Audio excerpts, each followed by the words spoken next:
Merci beaucoup. Nous allons lire la Bible. Voyons dans la Bible Genèse, le livre de Genèse, chapitre 18.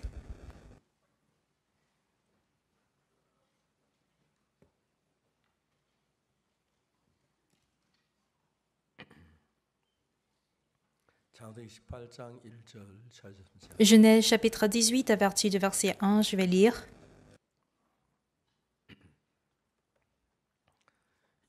L'Éternel lui apparut parmi les chênes de Mamré, comme il était assis à l'entrée de sa tente pendant la chaleur du jour.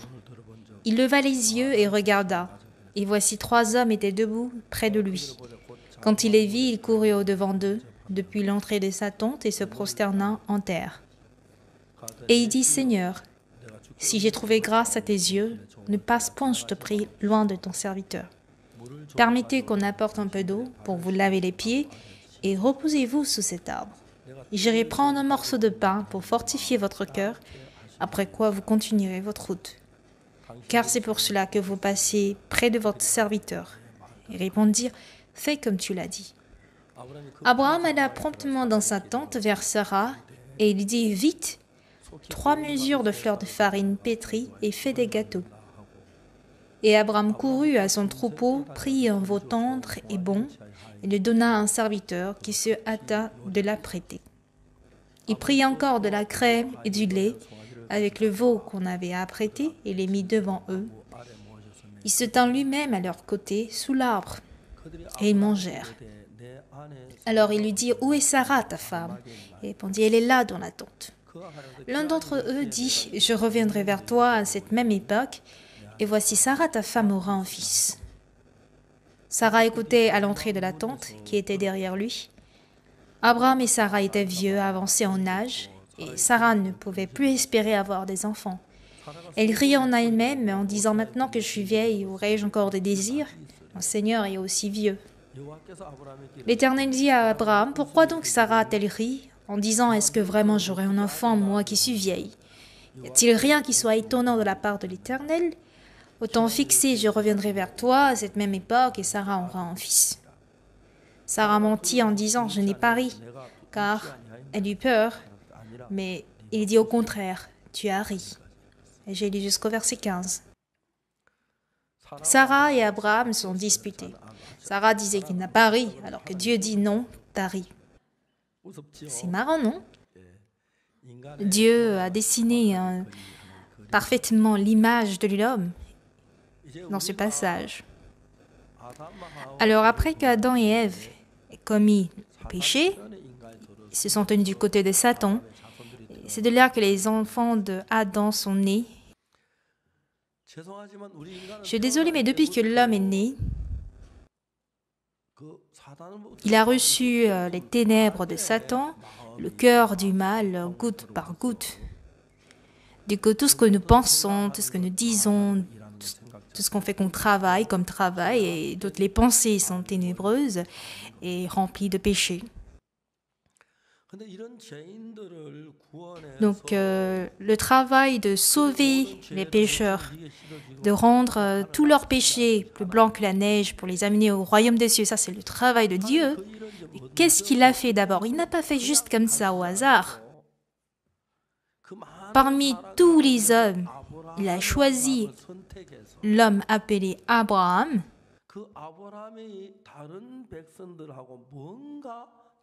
Il a donné quelque chose de différent à Abraham comparé à d'autres peuples.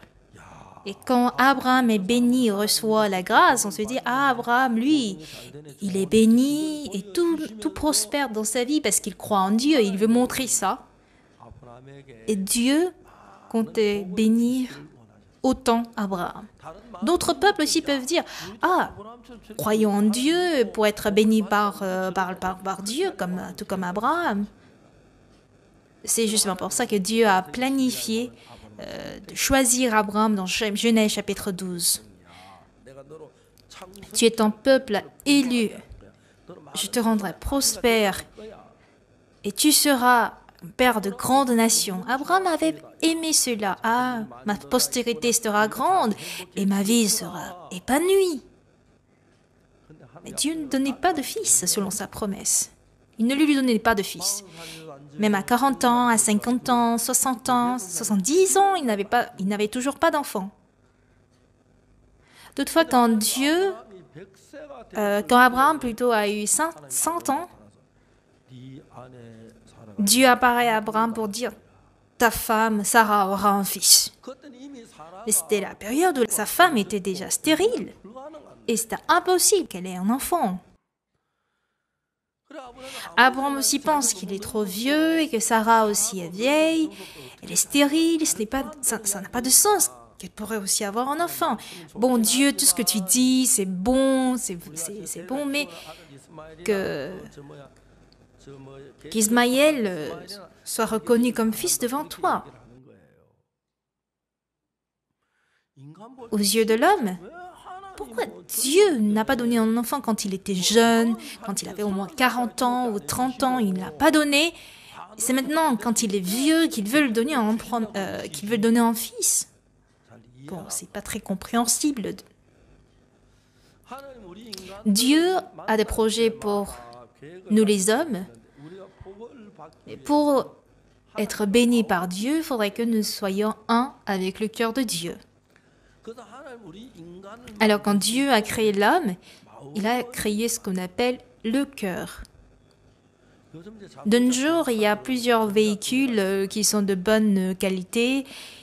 Souvent quand je conduis la voiture me dit « Vous êtes fatigué, reposez-vous ». Quand je l'ignore et il me dit « Voulez-vous que je vous cherche une aire de repos ?» Je dis « Mais ta gueule !» Il ne peut pas comprendre ce que je raconte, cette machine. Alors quand je cause avec cette machine, il est orgueilleux, il cherche à connaître mes pensées et il m'ordonne de trouver une aire de repos alors que je sais que je suis fatiguée. Quand tardivement dans la nuit je conduis et que je somnole, il me dit de me reposer. Là, je sais que je dois me reposer, mais parfois je ne suis pas fatiguée, il me dit de me reposer. En réalité, le plan que Dieu a pour nous et Satan qui nous a dominés pendant des milliers d'années, il nous a limités avec la force de l'espace, de matériel et du temps, et on est plongé dans ces limites de temps et de l'espace pour ne pas atteindre le domaine de Dieu ou le monde de Dieu. Si on suppose que les hommes gagnent environ $3 000 comme salaire par mois, il va falloir qu'on vive avec ces $3 000. La semaine dernière, il y a le pasteur Terry qui était orateur du séminaire. Il nous racontait que son père jouait aux jeux de hasard et prenait beaucoup de drogue pendant leur enfance. Et le soir, quand ils rentrent, ils perdent tous leurs cuillères et tous leurs assiettes. Ils ont cru au départ que c'était un voleur qui les avait tous égarés. Mais c'est le père qui avait perdu tous les matériaux de la maison, de la cuisine, parce qu'il avait perdu de l'argent au jeu de hasard. Un jour, j'étais allée à Atlanta et une dame de l'Atlanta m'a invitée chez elle. Et elle m'a invitée ainsi que des voisins, quelques voisins. La mère de Terry, la mère du pasteur de Terry n'était pas invitée, mais il est venu, soi-disant, bon, je vais essayer d'écouter.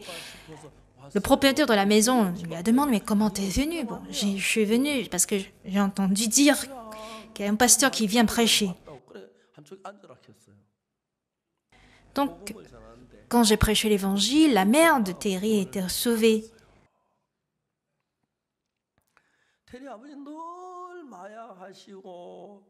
Le père de Terry jouait de la drogue, prenait de la drogue, jouait aux jeux de hasard. Mais c'était la période où le père de Terry est sauvé, Terry lui-même qui est sauvé, Tammy ainsi que ses petits frères qui sont sauvés. Même le petit frère de pasteur Terry, il s'appelle Tammy, il est missionnaire actuellement en Inde, mais quand il était jeune, il était presque un brigand qui était très célèbre dans les quartiers. Mais à travers lui, il y a des Américains qui reçoivent le salut. Le père de Terry totalement changé. Après le salut, il a carrément cessé de prendre de la drogue et de jouer aux jeux de hasard.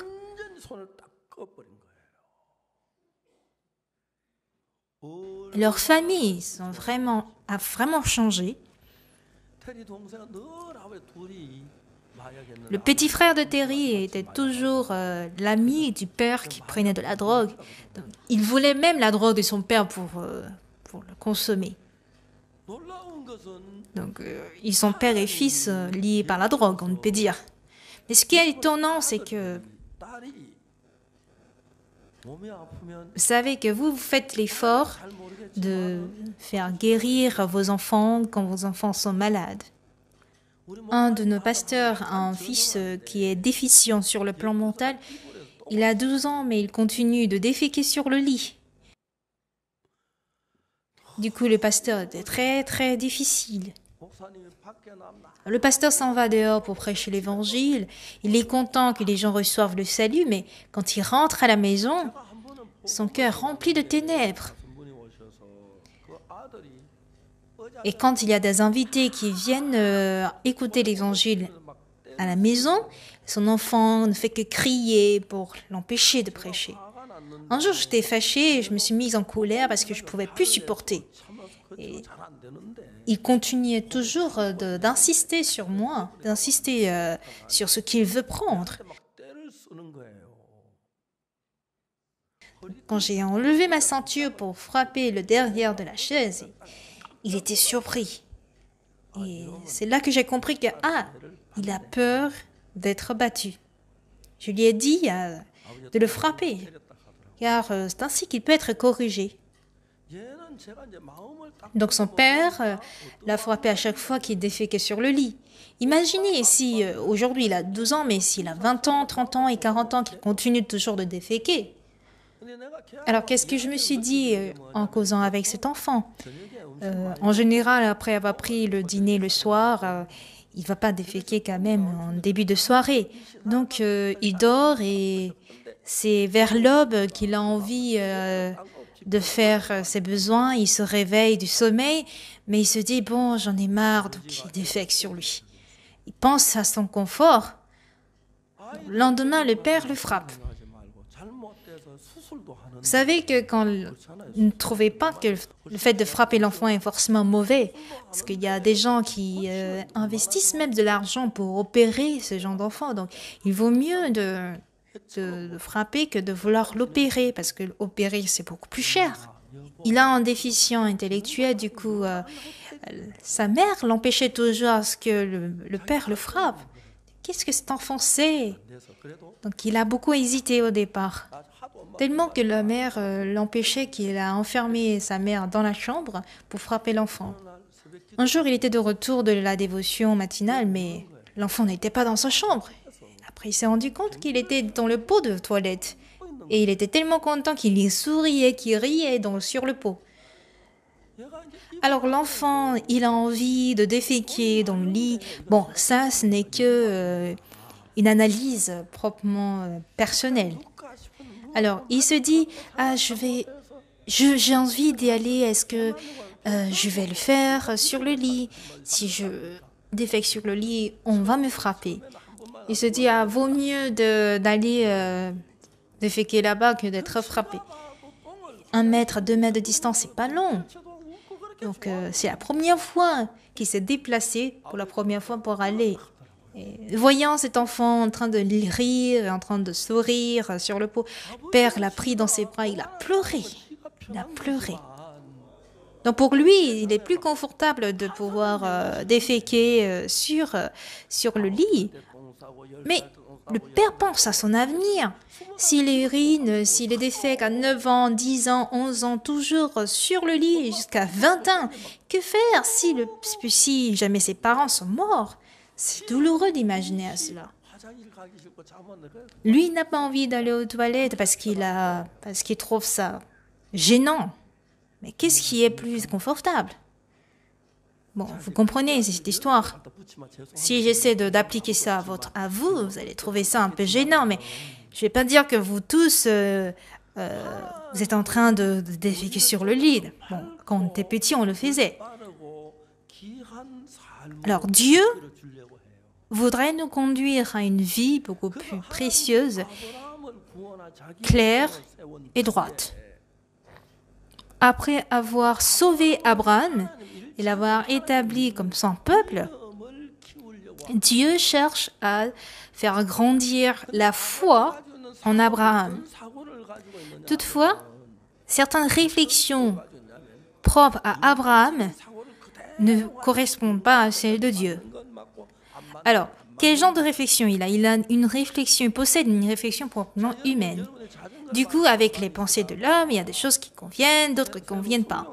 Alors, bien aimé, si jamais vous prenez un vélo, vous pédalez un vélo et que vous achetez d'un coup une voiture, vous apprenez à conduire, n'est-ce pas?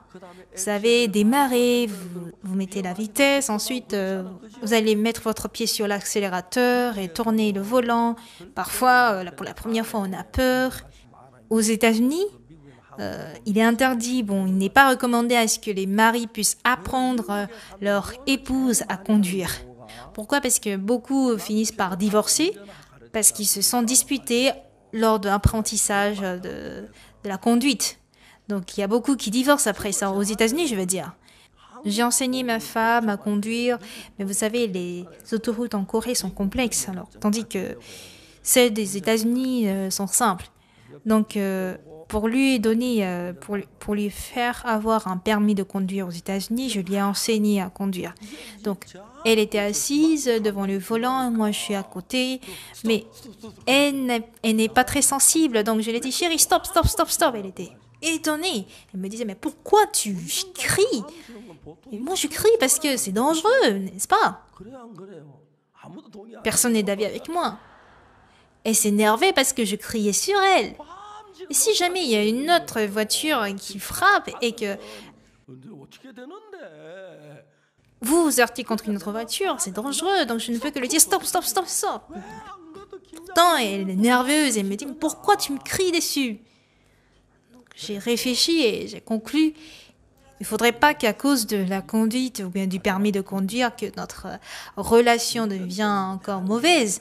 Donc, c'est pas grave, même si elle ne conduit pas. Donc, j'ai dit, on arrête. Jusqu'à aujourd'hui, elle ne sait pas conduire. Bon, les autoroutes en Corée sont complexes, mais aux États-Unis, les autoroutes sont très, très simples et très bien si elle apprend à conduire. Comme je viens de le dire, je compte lui investir de l'argent, même le temps pour lui enseigner à conduire, pour qu'elle ait son permis de conduire, mais notre cœur ne pouvait pas être ajusté. Pour rien, on ne va pas se quereller, donc je ne vais pas crier. Arrêtons tout simplement ça.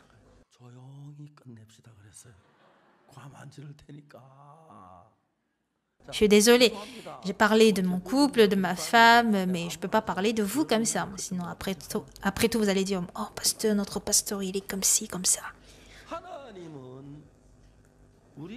Dieu, il a un niveau plus élevé que le nôtre.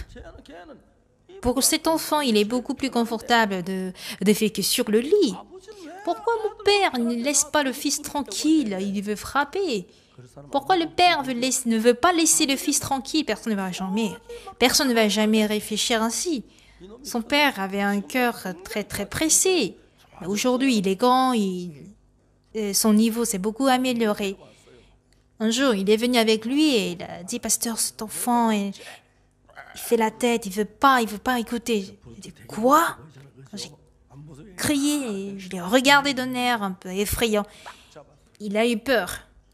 Je pouvais le corriger d'un coup. Ce n'est pas parce que les enfants veulent quelque chose qu'on doit tout absolument faire pour eux.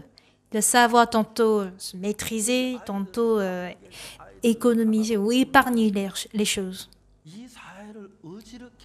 Donc aujourd'hui, la société est beaucoup, disons, difficile parce que en Corée surtout, on n'est qu'un enfant. Cela crée beaucoup de problèmes. Si vous n'avez qu'un enfant, le père ne peut pas frapper, disons, l'enfant. Même s'il veut frapper, il ne peut pas, disons, le frapper correctement. Mon fils, lui, il a 3 enfants. Le premier, c'est Sonuk. deuxième, c'est une fille, Sonyoung, et troisième, Sonil. Si une femme qui a donné 2 enfants donne un dernier, c'est-à-dire le troisième, est adorable, on ne peut pas imaginer l'amour qu'on peut donner au Benjamin.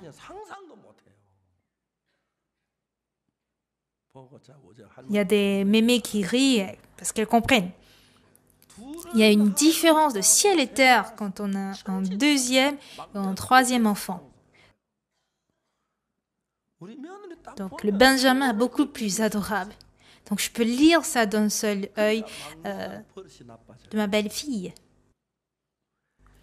Et voilà pourquoi les comportements de Benjamin deviennent pire en pire. Et il sait, quand j'arrive chez ma belle-fille me dit « Père, pourquoi ?»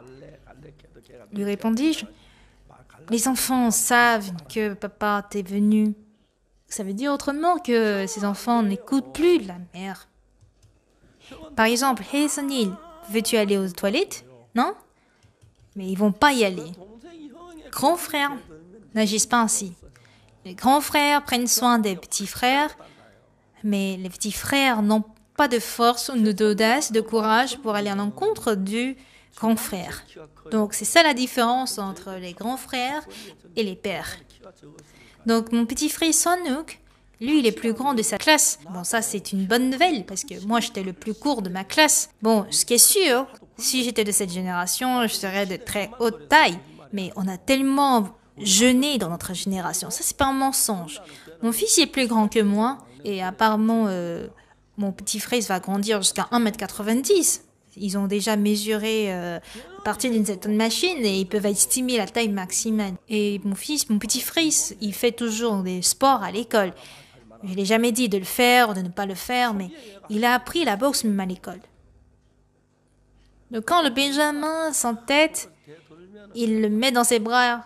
« Ah, grand frère, je vais mourir, je suis désolé, je ferai plus. » Et il tremble. C'est une différence de grade. Toi, tu es un soldat de 2e classe et moi, je suis un sergent. Donc, si vous avez seulement 3 enfants, ces enfants peuvent avoir de très bonnes relations humaines. Il y a très longtemps, on dit que quand il y a beaucoup de filles dans la maison, elles sont jalouses les unes les autres, c'est ainsi qu'elles deviennent de plus en plus belles. Donc si vous cherchez à avoir seulement un enfant, c'est pour le rendre comme un handicapé. Il faut savoir recevoir l'amour du petit frère. Même si vous avez 60 ans, vous pouvez encore un enfant, d'accord? Si vous n'avez qu'un seul, vous pouvez avoir 2, 3, c'est pas grave, allez-y. C'est parce que vous n'avez pas eu d'enfant. Si vous l'avez, vous verrez que ces enfants sont adorables. Dans notre église, nous avons en moyenne 3 enfants. Pasteur Terry, lui, il a 4 enfants. Pasteur Joseph Park, il a 4 enfants. Et mon fils, lui, il a 3 enfants. Et c'est très, très bien. Quand on s'en va acheter des hamburgers, je prends les enfants de Pasteur Terry et de Pasteur Joseph Park. Et au total, c'est moins de $200 parce que aux États-Unis, vous pouvez prendre $200 et c'est suffisant. Il n'y a aucun souci. Alors, la vie souhaitées par les enfants et celles du père sont différentes, pas vrai? Donc quand les enfants sont trop petits, les parents peuvent pardonner le fait que les enfants urinent ou défèquent sur le lit, mais ce sont des choses qu'ils doivent corriger. S'ils continuent de le faire et qu'ils agissent ainsi dans la société, ils seront considérés comme des handicapés. Donc c'est une chose qu'il doit absolument corriger.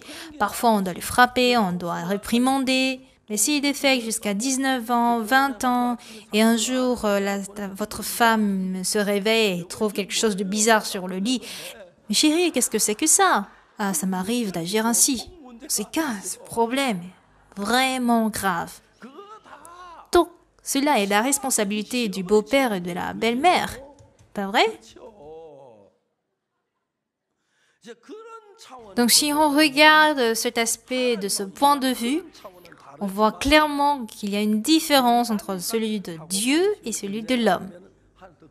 Si la réflexion de l'homme est semblable à celle d'un enfant, Dieu étant plus grand, Pour Dieu, Dieu dit par exemple d'aller faire les besoins aux toilettes. Mais moi, pour moi, il n'y a aucun souci de faire mes besoins sur le lit. Même si je défecte sur le lit, il n'y a aucun souci. Selon lui, il pense que cela est correct. Mais du point de vue de Dieu, Dieu veut nous bénir et en vue de nous rendre grands, il veut nous conduire vers un monde totalement différent du monde de l'homme. Donc la vie spirituelle ne consiste pas à beaucoup prier, prier diligemment, travailler diligemment, lire la Bible, travailler bien, donner beaucoup d'offrandes. Bon, je ne veux pas non plus dire de ne pas donner des offrandes, d'accord. Il y a des gens qui disent que bon, il y a pas, là, dans cette église, on ne donne pas des dîmes. Bon, tout le monde sait, ceux qui le font, ils le font. Bon, c'est ça. Alors écoutez-moi, Dieu nous aime. Nous savons que vous êtes diplômé d'une bonne université, que vous êtes vraiment diligent, mais du point de vue de Dieu, ce n'est pas le cas. Dans la dimension de Dieu, cela n'est pas vrai. Si vous atteignez la dimension de Dieu, vous voyez que tout est différent. J'ai eu plusieurs difficultés dans ma vie en ce qui concerne l'apprentissage de la foi.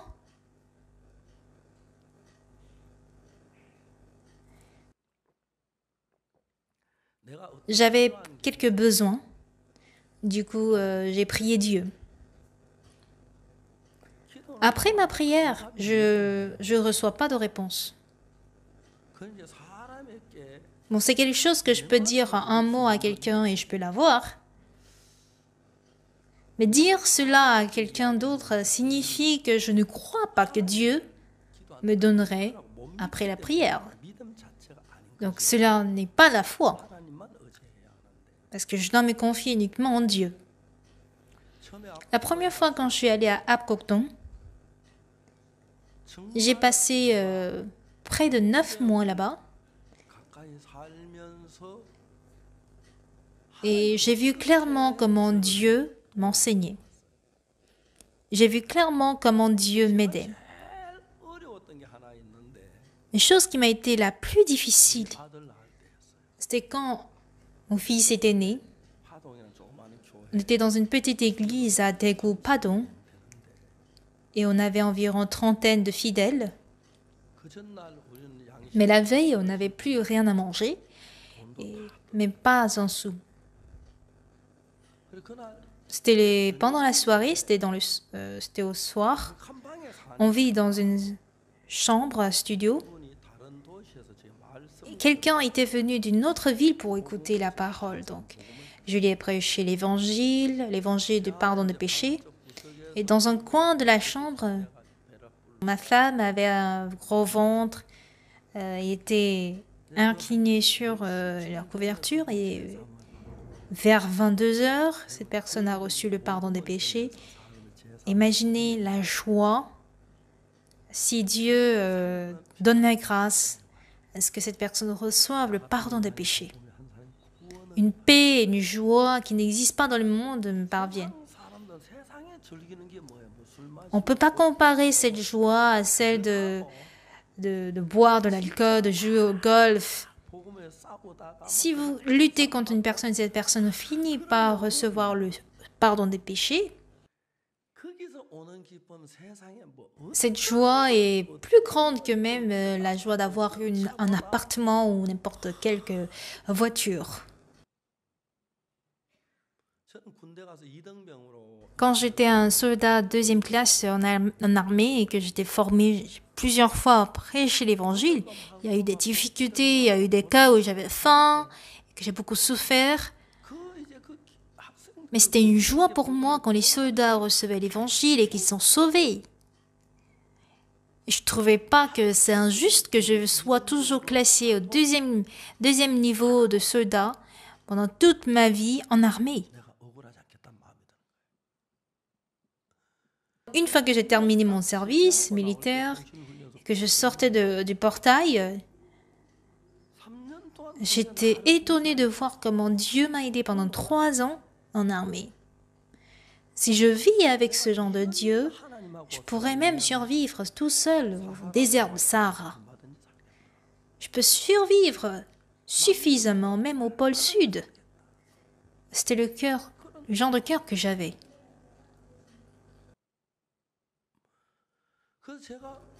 Après le salut, dire à quelqu'un d'autre ce dont j'ai besoin. Je le dis parce que je me dis que Dieu ne va pas me donner, même si je prie. Du coup, je n'ai rien dit à personne. Un jour, je conduisais ma voiture. Il y a le frère qui était à côté de moi qui m'a dit « Comment tu peux conduire une voiture sans avoir de l'argent ?» J'ai dit « J'ai suffisamment d'essence, de carburant dans ma voiture, mais pourquoi ne pas y aller sans l'argent ?» Il me dit « Si tu conduis une voiture sans avoir de sous chez toi et que tu as un accident, tu peux avoir un souvenir que tu peux jamais oublier. C'est pas parce que je n'ai pas de l'argent que je ne peux pas résoudre une affaire, un accident de route. Je peux dire par telle personne et je finis par en gagner un témoignage. Quand j'étais à Apkoktong ou à Changpali et même en armée, quand j'ai cru en Dieu. À l'époque, il me coûtait 70 won pour avoir un cachet de mon nom. Donc j'ai donné 100 won pour avoir un cachet. Il me restait 30 won. Et c'est avec 30 won que je suis allée en armée. Quand j'avais même besoin d'un timbre, Dieu avait répondu à ma prière. Et quand j'avais besoin de manger quelque chose, Dieu était toujours au courant. Il était au courant de tout. Alors bien aimé, quand nous sommes vraiment proches à Dieu, il connaît même ma journée. Alors ce jour, il a reçu le salut, en écoutant l'évangile, il est rentré chez lui, mais quand je suis de retour dans la chambre, ma femme était très très en colère.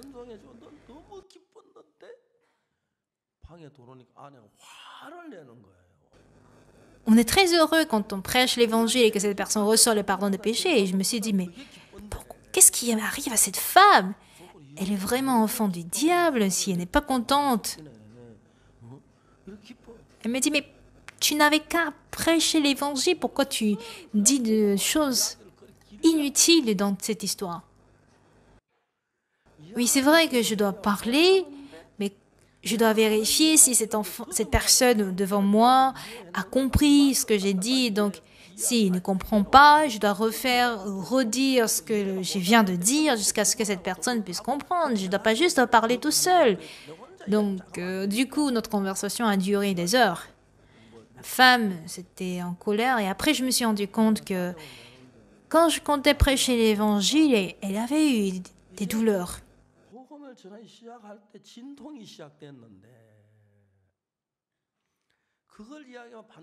Et elle savait que si elle va dire qu'elle a les premières douleurs, elle va arrêter, elle va empêcher à ce que l'évangile soit annoncé. Donc elle était en train d'endurer la douleur, mais selon elle, j'étais en train de raconter des choses inutiles aussi, y compris l'évangile. Donc voilà pourquoi il s'est fâché. J'ai dit, ah chérie, désolée. La prochaine fois, je vais présenter que l'évangile et ça s'arrêtera là. Donc c'est pas grave, même si on se dispute entre couples, d'accord, on demeure toujours en couple, pas vrai? Mais le problème est qu'on n'avait même pas un sou. On pouvait même pas aller à l'hôpital, il n'y avait même pas de frais de taxi. C'était très très difficile.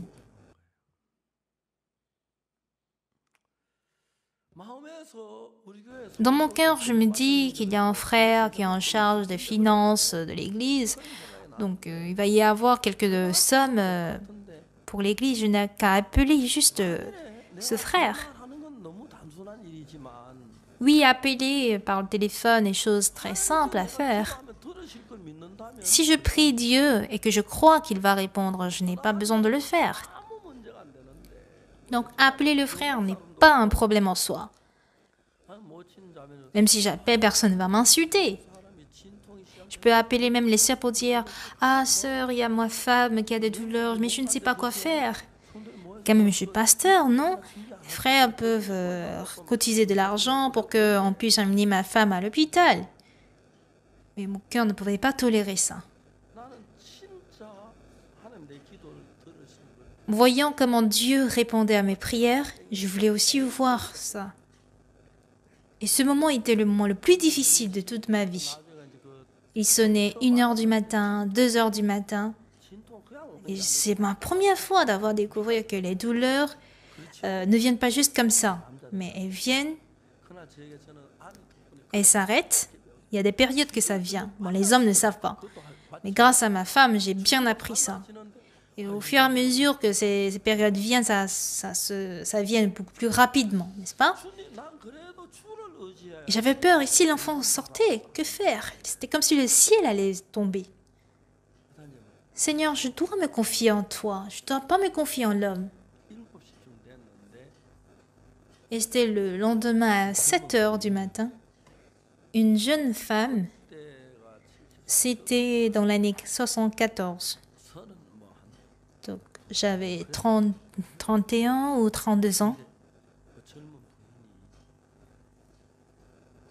Cette sœur, qui est jeune, elle vient d'être sauvée à peine 1 semaine, mais elle avait l'intention de nous parler de quelque chose qu'elle est venue très tôt à la maison pour venir voir ma femme. Et quand elle est entrée dans la chambre, elle voit que ma femme était en pleine douleur. Jusque-là, je ne comprends pas et je ne lui ai même pas demandé à savoir pourquoi elle est venue aussitôt le matin. Dès qu'elle a vu ma femme, la sœur a dit travailler en tant que sage-femme à l'hôpital Ilsan à Busan. J'ai quand même le permis de sage-femme, donc attendez-moi juste un moment. Elle a couru très rapidement et revient avec un petit sac. Et c'est ainsi que mon fils Yongguk était né. Quand j'y pense même maintenant,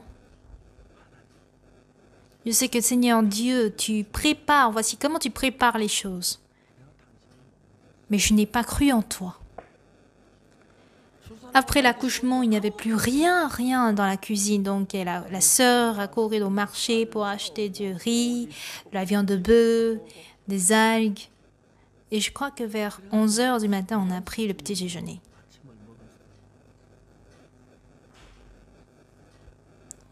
Alors quand je me confiais en Dieu, il m'arrive très souvent de me dire que Dieu ne va pas répondre à cette prière. Alors quand je me dis que ça ne marchera pas, j'utilise une autre méthode. Et dire qu'on utilise une autre méthode signifie qu'on ne croit pas en Dieu. Mais j'ai vu vraiment plusieurs moments, plusieurs fois, où Dieu m'a aidé quand j'avais faim. J'étais en voyage de mission sans sous et j'ai marché toute la journée pour aller à Gyeongsan. C'était la nuit, on évangélisait. Vous savez, déjà 21h le soir, au village, toutes les maisons ferment leurs portes. On ne pouvait même pas évangéliser, on marchait sur les routes. On marchait sur les routes, mais j'ai vu quelqu'un qui était couché sur la route, qui était bitumé. Et cette personne était ivre. Si elle ne fait pas attention, elle risque d'être heurtée par la voiture. Si jamais le chauffeur ne voit pas clairement en fait, cette personne couchée à terre. Je l'ai fait lever, il était déjà très sombre. Je lui ai dit « Grand-père, mais où habitez-vous » Il a répondu « Gyeongsan ». Donc on était deux, on a soulevé le grand-père entre nos épaules. Mais on était vraiment fatigués et on avait vraiment faim. Et ce qui est encore difficile de surcroît, c'est qu'on marchait et il dit « Ma chaussure !» En fait, j'ai vraiment voulu lui frapper plusieurs fois. Et il a perdu ainsi ses chaussures 2 ou 3 fois. Heureusement, quand on était proche de Gyeongsan, il a pu marcher parce qu'il s'est réveillé de l'alcool. À l'entrée de Gyeongsan, il y avait une lampadaire allumée, il y a des jeunes du quartier qui étaient réunis et qui s'amusaient là. Un jeune d'entre eux a couru pour dire « Papa, t'es venu maintenant ?» En fait, le père était parti au marché très tôt et jusqu'au soir, il n'est pas rentré. Alors que c'était vers 23h, 24h. Ils m'ont demandé, mais qu'est-ce qui s'est passé? Nous leur avons dit qu'il était couché à terre parce qu'il était ivre. On a trouvé ça dangereux. Voilà pourquoi on l'a amené ici. Le fils de ce monsieur était très reconnaissant vers nous. Donc on est allé vers la maison de ce fils, chez lui. C'était presque minuit, mais il préparait à manger. On était extrêmement fatigués. Mais on est des élèves missionnaires, on doit prêcher l'évangile. Donc il y a un qui dort, qui somnole, et l'autre qui prêche. Et après, on s'est dit, on change. Ils nous ont servi à manger.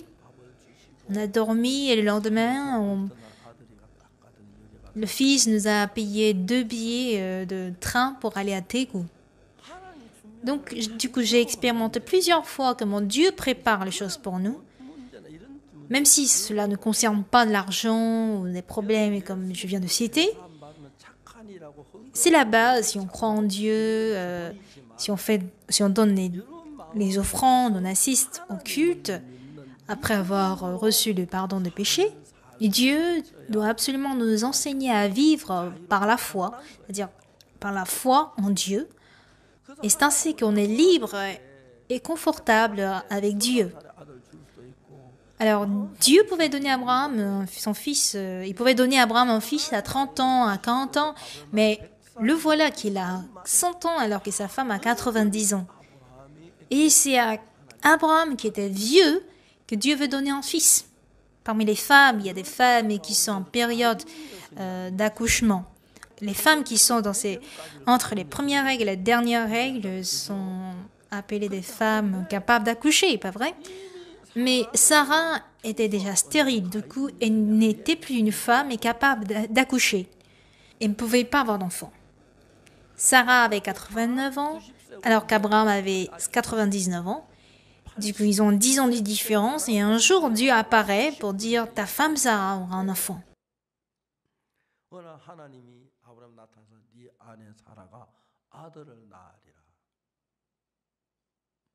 Si nous pouvons aussi croire aux choses impossibles, pas seulement des choses possibles selon l'homme, dans ce cas, nous pouvons être innombrablement bénis par Dieu, parce que nous savons que Dieu peut résoudre les choses impossibles.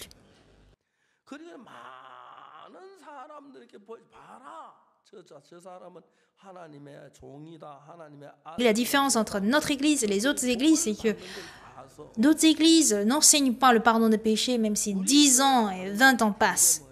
J'ai fréquenté l'église d'innombrables années. Depuis tout petit jusqu'à 19 ans, j'ai fréquenté l'église, j'ai beaucoup péché. Mais je n'avais aucune idée de comment je pouvais avoir le pardon des péchés. Quand on va dans les veillées de prière, on me dit de repentir. Du coup, je me suis repentie, mais je lui ai confessé, mais je ne pouvais pas être affranchie de péché. J'ai appelé le pasteur pour demander. Il m'avait dit de confesser, j'ai confessé.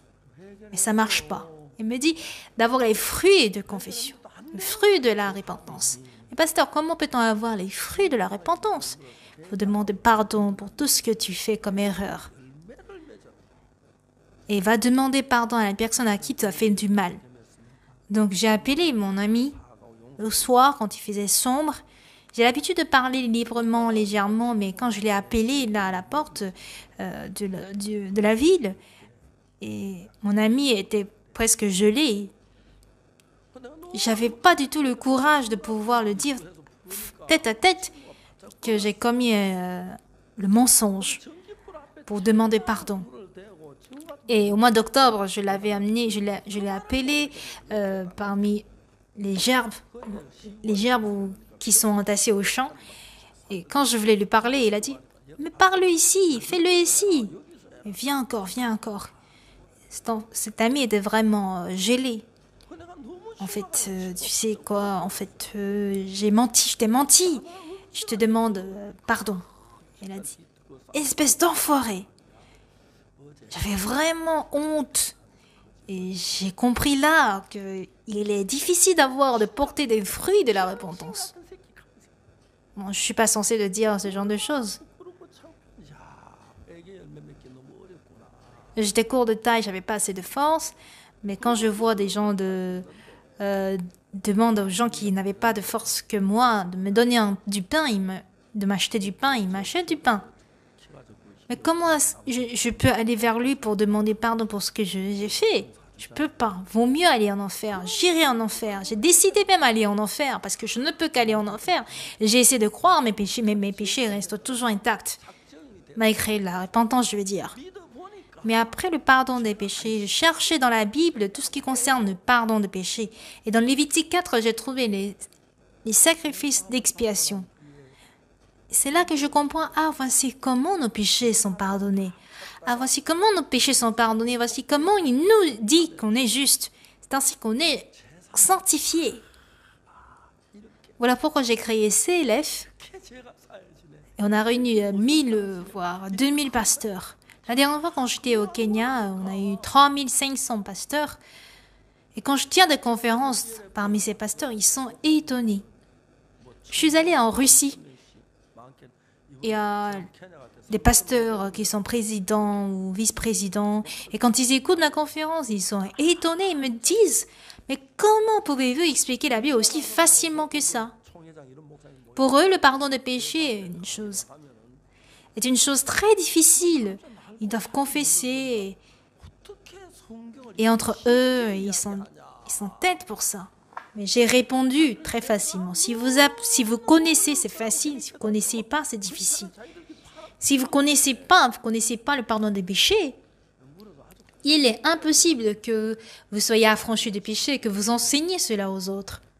Chose très importante dans le christianisme en Corée et ailleurs, c'est le pardon des péchés par la croix de Jésus-Christ et que devons expliquer comment nos péchés ont été lavés par la croix, le sang de Jésus-Christ à la croix. Et parce qu'on ne connaît pas le processus, on se dit, bon, on a reçu le feu pendant la prière dans la montagne, ou qu'on doit parler en langue parce qu'on a reçu le Saint-Esprit, toute chose qui n'a pas de sens. Ça n'a rien à voir avec le pardon des péchés, recevoir le feu avec le pardon des péchés. Bon, si vous allez au chauffage, dans la salle de chauffage, vous trouverez assez de feu. Mais ça n'a rien à voir avec ça. Un jour, je suis allée en Afrique et un pasteur m'a dit comment recevoir le salut. Il est allé même en prison pendant 7 ans parce qu'il a cru en Jésus et il disait que c'était ça le salut. Il dit, ça, être en prison pendant 7 ans, c'est être en prison, ce n'est pas le salut. Ce n'est pas par les œuvres que nous obtenions, ce n'est pas par les œuvres que nous avons le salut. Il a dit, pasteur, est-ce que vous avez été en prison? Avez-vous été une fois en prison? Non. Et j'ai dit, j'ai enseigné la Bible en prison, mais moi-même, je ne suis jamais allé en prison pour purger ma peine.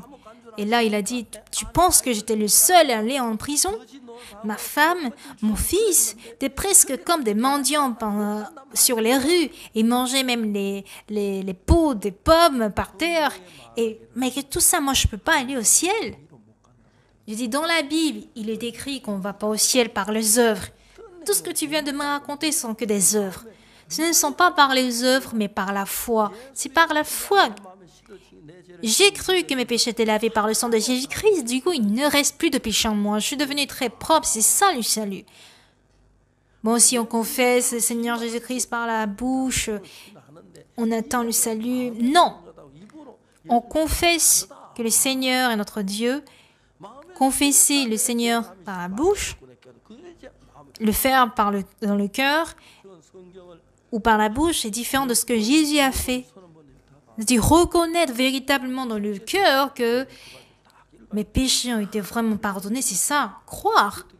J'ai lu la Bible 10 fois, 20 fois, 30 fois, mais en trouvant l'expiation de péché qui est dans les Lévitiques, tout était résolu. Comment nos péchés peuvent être pardonnés, comment aller au ciel.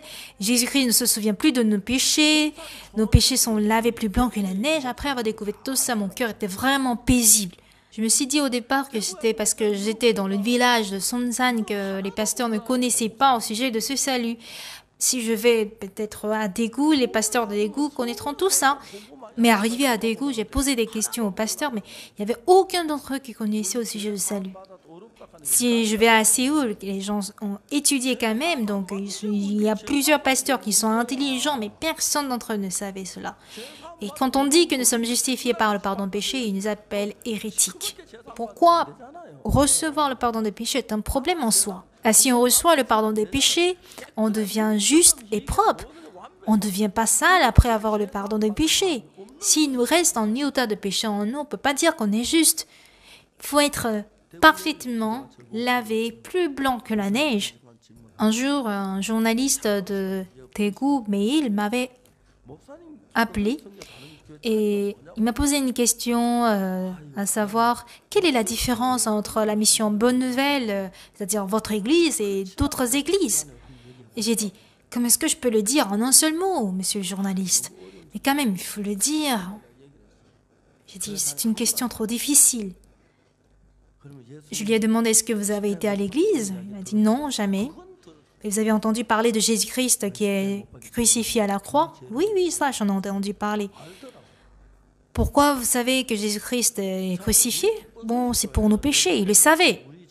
Bon, la mission Bonne Nouvelle croit que nos péchés sont pardonnés parce que Jésus est crucifié à la croix, tandis que les autres églises disent qu'ils sont toujours pécheurs parce que Jésus-Christ n'a pas pardonné entièrement nos péchés. Tandis que nous croyons que nous sommes justes parce que nous sommes parfaitement lavés. Et il me demandait encore, vous êtes sûr que les autres personnes disent qu'ils sont pécheurs? Vas-y, demandez voir. Mais est-ce qu'ils le disent vraiment qu'ils sont pécheurs alors qu'ils croient en Jésus? Il dit, allez-y leur demander. Ils croient en quoi en fait? Et ils mettent la croix, mais finalement ils croient en quoi?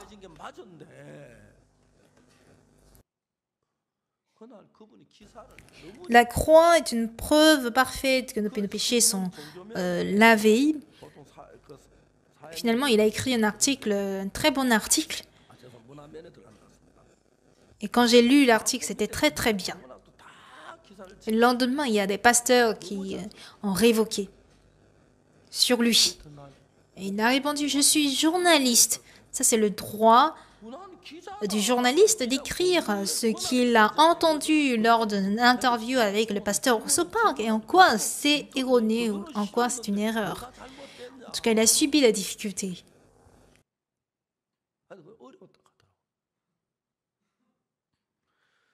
Chose essentielle ici, ce n'est pas parce qu'on fréquente l'église qu'on croit en Jésus. Pas parce que vous avez prié, vous avez beaucoup prié, que vous avez donné beaucoup d'offrandes, que vous croyez en Jésus. Il faut croire en Jésus lui-même. Ce Jésus, il est mort à la croix pour nos péchés. Ésaïe 53, verset 5 nous dit, « Mais il est blessé pour nos péchés, il est brisé pour nos iniquités. Le châtiment qui nous donne la paix est retombé sur lui, et c'est par ses meurtrissures que nous sommes guéris. » Donc nous sommes guéris par ces meurtrissures. Par son châtiment, nous avons la paix. Il a reçu le châtiment à ma place. Du coup, je suis paisible. Mes péchés sont pardonnés. En République dominicaine, il y a plusieurs pasteurs en écoutant ma conférence a dit, parce que j'ai dit justement que je suis justifié, ils sont étonnés. Ils ont dit, pasteur, j'ai une question. Pasteur, j'ai une question. Allez-y. Pasteur, vous n'avez pas péché, vous n'avez pas menti, vous n'avez jamais volé, parlez avec votre conscience. Ils pensaient que je disais que j'étais juste parce que je n'avais pas commis le péché. Si je n'avais pas péché, pourquoi croire en Jésus alors? J'ai beaucoup péché. J'ai volé les fruits, les pommes du voisin et des kakis. Je ne peux pas les compter. Si on me dit de compter le nombre de mensonges que j'ai fait, c'est innombrable. J'étais un parfait pécheur. Mais comment vous dites que vous êtes juste, vous êtes pécheur? Oui, j'ai péché. Si Jésus n'avait pas pardonné mes péchés, je demeure pécheur. Mais s'il a lavé mes péchés, je suis juste. Alors les questions des pasteurs étaient comme ça. J'ai donc ouvert la Bible, car tous sans péché sont privés de la gloire de Dieu, et ils sont gratuitement justifiés par sa grâce, par le moyen de la rédemption qui est en Jésus-Christ. Celui qui a reçu le pardon des péchés est différent. Qu'est-ce qui est différent? Quand autrefois j'allais à l'église, je croyais que j'allais en enfer. Un jour, j'ai peint la cloche, mais c'était au village. Si on achète, disons, le fer et qu'on peint pour fabriquer une cloche et l'accrocher sur la tour, c'est bien, mais tout se fait à l'inverse. Il faut accrocher la cloche et peindre cette cloche du haut de la tour. Personne n'osait monter sur la tour, mais je l'ai fait.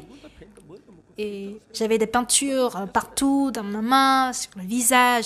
Il a fallu que je lave mon visage avec de l'essence. Pendant la peinture, j'ai regardé le sol. Le sol était fait en ciment. Si jamais je tombe, je meurs. Mais je me suis dit, si je meurs en faisant le travail de Dieu, peut-être que Dieu me donnera moins de punition. Bon, ça n'a pas de sens, mais ce jour-là, je ne pouvais que réfléchir jusqu'à ce point. Heureusement que je n'avais pas lâché ma main, mais sinon j'étais mort et j'allais directement en enfer. Alors un jour, en lisant la Bible, je suis arrivée à Lévitique, au livre de Lévitique. Lévitique parle de sacrifices d'expiation. Lévitique nous détaille précisément sur le pardon de nos péchés. Et quand Dieu me regarde et dit que je suis juste, il est vrai que je suis juste. Chose que je vous dis, c'est que Dieu a une dimension différente que la nôtre. Avec notre dimension, on cherche à dire « Ah, Dieu a raison, il n'a pas tort ». Nicodème a cherché à demander comment naître de nouveau. C'est quoi naître de nouveau? C'est quoi naître de nouveau? De l'eau et de l'esprit. C'est quoi la renaissance? Cherche à poser la question. Ah, comment peut-on entrer encore dans le ventre de la mère? Jésus-Christ dit, chose née par la chair, c'est la chair, chose née par l'esprit, c'est l'esprit. Donc la renaissance n'est pas comprise du tout. Ils ne peuvent pas s'entendre parce que lui, il se considère comme intelligent. La direction sur laquelle parle Nicodème est différente de celle de Jésus-Christ. Mais si on essaie de rejoindre la direction dans laquelle Jésus parle et nous parlons, d'abord en premier, pas parce que je fais du bien que mes péchés sont lavés, parce que nous avons déjà péché. Le salaire du péché, c'est la mort. Donc on est censé avoir la mort, mais Jésus-Christ a déjà reçu la malédiction que nous sommes censés recevoir. Amen. Dans Romains chapitre 4, verset 25, lequel a été livré pour nos péchés et est ressuscité pour notre justification. Pour notre justification, pour témoigner notre justification, il a dit, regardez ma main, voici les traces des clous sur ma main. C'est pour le péché de pasteur Oxopark. Regarde aussi même le front, les traces même de la couronne en épi. C'est pour les péchés de pasteur Oxopark. Même regardez mes côtes. C'est pour mettre fin au péché de pasteur Oxopark, pas vrai?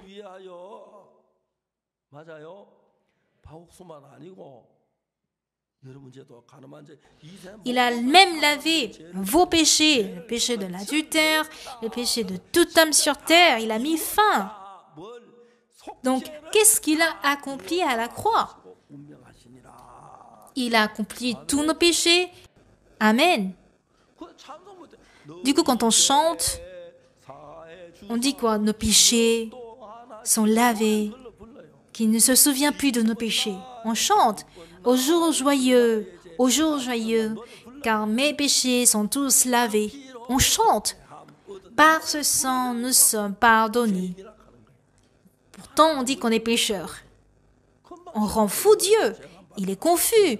Tantôt on dit qu'on est pardonné pendant les chansons et tantôt on dit qu'on est pécheur pendant la prière.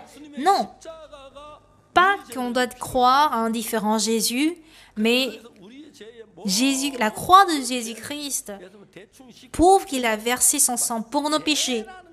Pas qu'il nous a confié à nous de laver nos péchés, mais il a mis fin à tous nos péchés et qu'on se souvienne de nos péchés ou pas, il a mis fin. Du coup, Oxopark est propre. La Bible le dit, donc je dis que je suis juste. Je dis que je suis juste parce que la Bible le dit. Amen.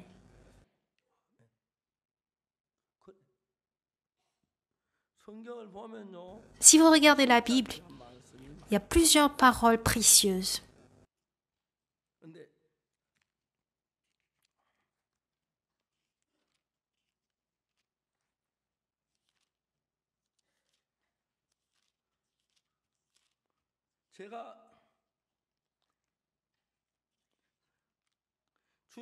Au cours de ma vie dans le Seigneur, quand j'ai trouvé la grâce par Jésus-Christ et que je lis la Bible, je suis très très reconnaissant de voir toutes les paroles que me montre Dieu. Du coup, parfois, mon cœur est touché.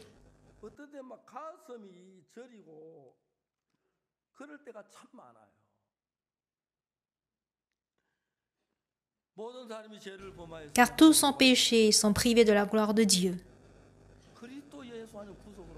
Ils sont gratuitement justifiés par sa grâce, par le moyen de la rédemption qui est en Jésus-Christ. Voici ce que Dieu vous dit à vous, sans qu'on fasse quoi que ce soit, parce que c'est une grâce de Dieu. On n'est pas censé payer quelque chose et travailler. Pourquoi? Si nous sommes pécheurs, on n'a pas à toucher cela. Jésus seul nous a rendus propres de nos péchés pour qu'on n'ait plus rien à faire. Il a pardonné nos péchés, mais si nous touchons, plus nous touchons, on est en train d'empêcher le travail de Dieu. Vous comprenez? Jésus seul doit le faire. Il pardonne nos péchés parfaitement et après l'avoir fait parfaitement, il nous dit que nous sommes justifiés. Et si Dieu le dit, nous sommes justes. Amen. Alors ce jour, au pasteur Dominique de la République dominicaine, d'un coup, tous ces pasteurs ont couru sur la scène et pour m'embrasser, pour m'appeler que je suis leur père et de signer, de mettre, de dédicacer aussi leurs livres. Bon, j'ai des pasteurs qui ont le même âge que mon fils et plus âgés que moi. Et à chaque fois que je vais dans leur église, ils m'invitent chez eux.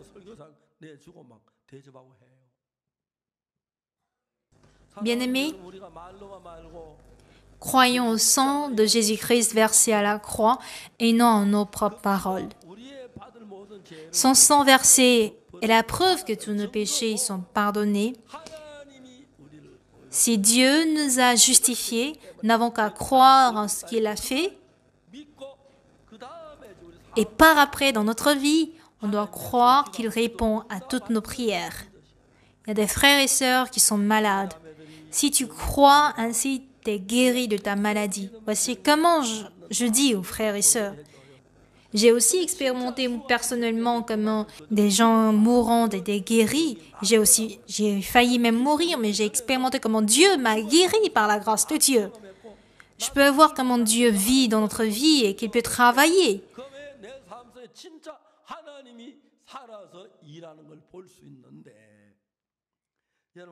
Donc laissons Dieu travailler ainsi dans notre vie. C'est parce qu'il veut, il compte nous aider.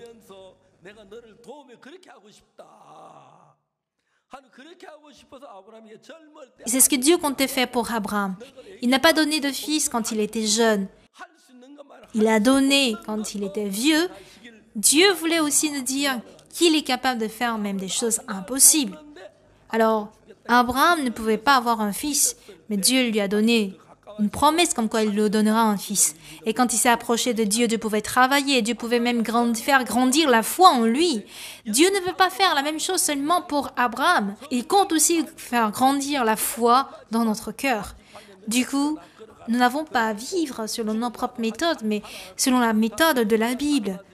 Le monde dont parle la Bible, que nous ne pouvons pas comprendre. Il dit au malade de 38 ans, « Lève-toi, prends ton lit et marche. » Il a marché. Quand Dieu a ressuscité Lazare qui est mort, il est ressuscité. Mais la fille de Jairus qui était ressuscitée, Dieu compte faire la même chose aussi pour vous. Alors Dieu veut vous dire simplement, crois en moi. Je compte travailler pour toi. Alors, laissons tomber notre pensée pour avancer par la foi en Dieu. Donc, nous serons Abraham de cette génération. Ah, tout marche bien à travers cette personne. Voici comment Dieu bénit les gens quand on croit en lui, quand on reçoit le salut, on reçoit le pardon des péchés. Je veux aussi recevoir le pardon de mes péchés. On voit comment Dieu a choisi Abraham pour le bénir. Si on voit comment Dieu bénit la vie des frères et sœurs de l'église de Gangnam, on se dit, je viens aussi dans cette église pour être béni. J'espère que vous puissiez croire que Dieu compte vous conduire vers ce monde de la foi que personne d'autre n'a. Par conséquent, Dieu agira en vous puissamment et je crois qu'il vous accordera aussi sa grâce dans votre vie.